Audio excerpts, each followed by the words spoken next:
ருத்ராய மாருத்ராய கள ருத்ராய கல்பண்ட ருத்ராய வீர ருத்ராய ருத்ர ருத்ராய கோர ருத்ராய கோராட ருத்ராய மார்த்தண்ட ருத்ராய அண்ட ருத்ராய பிரச்சண்ட ருத்ராய ஆஹ ருத்ராய சுர ருத்ராய வீர ருத்ராய ஆத்தாள ருத்ராய ரீத்தாள ருத்ராய சோத்தாள ருத்ராய சாத்தாள ருத்ராய தலத்தாள ருத்ராய பாதாள ருத்ராய நமோ நமகம்.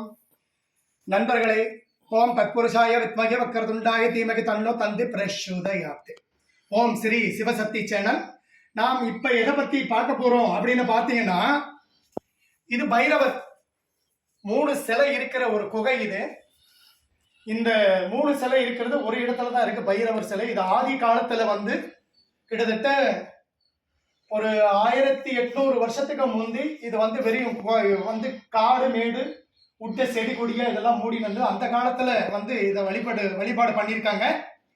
இந்த கோவிலுக்குள்ளதான் நான் உட்காந்துருக்கேன். இது பைரவர் கோவில். இது அஷ்டமி தேய் அஷ்டமியில இதுக்கு சிறப்பு பூஜை. இங்க இருக்கிற ஒரு 17 கிராமமும் சேர்ந்து 17 கிராமம் நிறைய ஊர்கள் இருந்து வெளியூர் உலகத்துல இருந்து நிறைய பேர் வராங்க. வெளியூர்ல இருந்து வெளி உலகத்துல இல்ல வெளி ஊர்ல இருந்து நிறைய பேர் வராங்க. பக்கத்துல கிராமத்துல இருந்து யாருக்கு தெரியுமோ அந்த இடத்துல பூஜை பண்ணிட்டு போறாங்க. இது தேய் அஷ்டமியில சிறப்பு பூஜை, அன்னதானம் இது எல்லாம் நடக்குது. சரி, அதை விடுங்க. இது எவ்வளவு வேணாலும் பேசிட்டு போலாம். இது எதற்காக இந்த வீடியோ உங்களுக்கு போடுறேன் அப்படின்னா, இந்த மாதிரி பைரவர் கோவில் எங்க இருந்தாலும் உங்களுடைய வேண்டுதலை, ஒரு கோர்ட்டு விஷயத்துக்கு போறீங்க, ஒரு நிலத்த பிரச்சனை இருக்குது, ஒரு தகராறு இருக்குது, நம்மள நம்ம ஆட்கள் யாரும் இருக்க மாட்டாங்க நம்மளுக்கு சப்போர்ட் பண்றதுக்கு. அவங்க அதிகமான ஆள்கள் நிறைய இருப்பாங்க. அந்த மாதிரி விஷயத்தை எப்படி இந்த பூஜையை நான் சொல்ற பூஜையை நீங்க செஞ்சீங்கன்னா எளிமையான ஒரு முறைதான் பூஜை செய்யறது. இந்த பூஜை செஞ்சுட்டு இவருக்கு நான் சொல்ற மாதிரி நீங்க அந்த பரிகாரத்தை பண்ணீங்கன்னா உங்க அனைத்து வேலையும் நடக்கும். என்ன மாதிரி வேலை செய்யணும் அப்படின்றத நான் உங்களுக்கு தெளிவா சொல்றேன். உங்களுக்கு நிதானமா கேளுங்க, பரிகாரம் என்ன பண்ணணும் அப்படின்னு.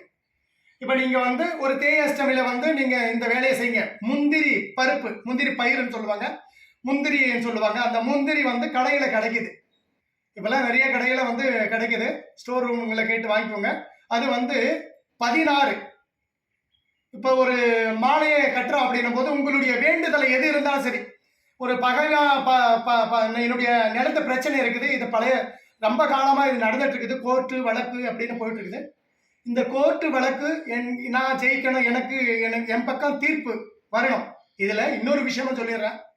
உங்களுடைய கோரிக்கை நியாயமாதான் இருக்கணும். இப்ப அந்த சொத்து உங்களுதான் இருக்கணும்.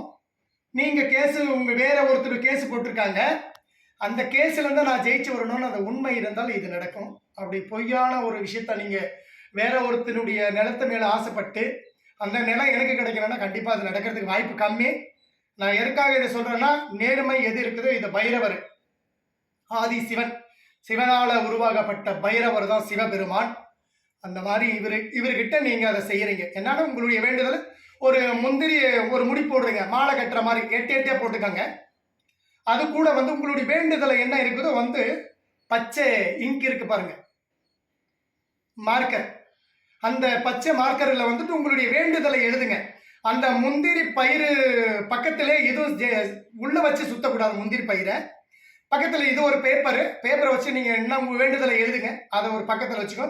முந்திரி ஒரு பக்கத்துல கட்டுறீங்க, ஒரு சைடு அதில் பக்கத்துல ஒட்டின மாதிரி ரெண்டுத்தையும் சேர்த்து வெளிப்பக்கமாக கட்டிட்டு, அதுவும் 16 பேப்பர் தான் இருக்கணும், முந்திரியும் 16 தான் இருக்கணும். ஒரு சிலைக்கு போட்டுட்டு இந்த மாதிரி ஒரு 3 தேய்பிறை அஷ்டமியில செய்யுங்க. அப்படி இல்லை அஷ்டமியில ஆரம்பிங்க, தேய்பிறை அஷ்டமியில ஆரம்பிங்க பூஜையை. அது பிரகாரம் உங்களுக்கு இந்த ஓரையை பார்த்தீங்கன்னா, நம்மளுக்கு இந்த ராகு ஓரைன்னு ஒன்று சொல்லுவாங்க. அந்த நேரத்தில் ராகு கால வேலையில் இந்த பூஜையை நீங்கள் அதை போட்டுட்டு செய்யுங்க. ஃபர்ஸ்ட் ஆரம்பிக்கும் போது அந்த வேலையை செய்யுங்க. அப்படி இல்லைங்க, தாமதமாக ஆயிடுச்சு, எங்களுக்கு அந்த ஓரையை பார்த்துட்டே இருக்க முடியாத, மாசத்துக்கு ஒரு முறை வருது அப்படின்னா நீங்க ராகு ஓரையில கண்டிப்பா இதை செய்யலாம். எப்ப வேணாலும் செய்யுங்க. இதை செஞ்சீங்கன்னா உங்களுடைய பலன் ஒரே ஒரு 3 வாரத்தில் உங்களுக்கு ரெடி ஆயிடும். உங்களுடைய கோரிக்கை இல்லை 2 வாரத்துல முடியும். அப்படி இல்லை 5 வாரம் 7 வாரம் 8 வாரத்துக்குள்ள உங்களுடைய நல்ல ஒரு தீர்ப்பு உங்களுக்கு கிடைக்கும். உங்க சொத்து உங்களுக்கு கிடைக்கும். அதே மாதிரி ஒரு வேலைக்கு போறோம், அந்த வேலை எனக்கு அந்த வேலை வேணும் அப்படின்றதையும் அதை குறிப்பிடலாம். அதே தான் இதுக்கும் அந்த முந்திரி பயிறு, முந்திரி அதுக்கு மேல வந்து பேப்பர் இதை வச்சு எழுதுங்க. இப்ப படிப்பு வரல, அதுக்கும் அதை செய்யலாம். உங்களுடைய வேண்டுதலை எதுவா இருந்தாலும் அது உண்மையா இருந்தால் கண்டிப்பா இது நடக்கும். இது 100% நடந்தே நடக்கும். இந்த பைரவர் உங்களுக்கு வந்து அந்த பரிகாரத்தை செஞ்சு நேர்மையா இருந்தால் அதை நடத்தி கொடுப்பாரு. தவறான ஒரு காரியத்துக்கு அதை பேப்பர்ல வந்துட்டு இவங்க அப்படி ஆயிடணும், இவங்க இப்படி ஆயிடணும் கண்டிப்பா எழுதக்கூடாது. அது நடக்காது. நம்மளுடைய கோரிக்கை என்ன இருக்கு? பைரவர் கோவில் எங்க இருந்தாலும் சரி மாலையா போட்டுட்டு வாங்க. அது பழைய காலத்து கோவிலா இருந்தாலும் சரி, இல்ல புதுப்பிச்சுட்டு இப்ப வந்துட்டு அதுக்கு கும்பாபிஷேகம்லாம் நடந்துச்சு, எங்க ஊர்ல இங்கதான் இருக்கு பைரவர் கோவில், அந்த வேலையை வந்து கண்டிப்பா செய்யலாம். ஆனா இந்த இந்த முந்திரியும் இந்த பேப்பரும் வச்சு வெளிப்பக்கமா ரெண்டும் ஒன்னா சேர்த்து கட்டுங்க. முந்திரிய உள்ள பேப்பர்ல வச்சு சுருட்டக்கூடாது தெரியாம. இது ரெண்டுத்தையும் 16 வச்சு நீங்க செய்யுங்க. உங்க வேலையை அனைத்தும் இந்த பைரவர் கண்டிப்பா முடிச்சு கொடுப்பாரு. உங்களுக்கு நல்லதே நடக்கும். மீண்டும் ஒரு முறை சொல்லுகிறேன், இந்த வேலையை செய்து தப்பான ஒரு காரியத்துக்கு தப்பான ஒரு எண்ணத்துல எது செய்யாதீங்க. நல்ல எண்ணம் எந்த வேலையா இருந்தாலும் சரி, சகல வேலைக்குமே இதை உபயோகப்படுத்திங்க. இந்த பூஜை வந்து ஆரம்பிங்க. நீங்க உங்களுக்கு அதுக்கு அந்தாண்ட பூ மாலை போடுறது, பூஜை செய்யறது, நீங்க வந்து ஒரு சங்கல்பம் இங்க வச்சுக்கோங்க.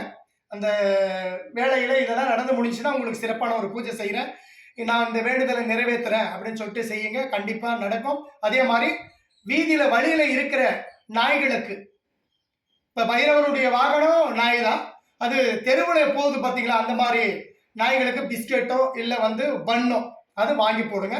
நீங்கள் இங்கே பூஜை பண்ணிட்டு போயிட்டு அந்த மாதிரி அந்த வேலையை செய்யலாம். எப்போ இருந்தாலும் பைரவர் துணை உங்களுக்கு முழுமையாக கிடைக்கும். இந்த வேலையை நீங்கள் ராகு ஓரையில் வந்து கண்டிப்பாக ஸ்டார்ட் பண்ணிக்கோங்க. அதே மாதிரி நான் சொல்கிறது தவறான பாதைக்கு எது செய்யாதுங்க.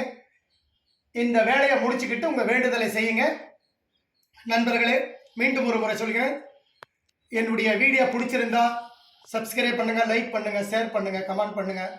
டிஸ்கிரிப்ஷனில் என்னுடைய நம்பர் கொடுத்துருக்க, அதை கால் பண்ணுங்கள். உங்களுக்கு எதனா பரிகாரம் பண்ணணும் எனக்கு தேவைப்படுது அப்படின்னா இந்த வேலையை வந்து நீங்கள் செய்யலாம். தாராளமாக செய்ய என்னை வந்து தொடர்பு கொண்டு பேசுங்க.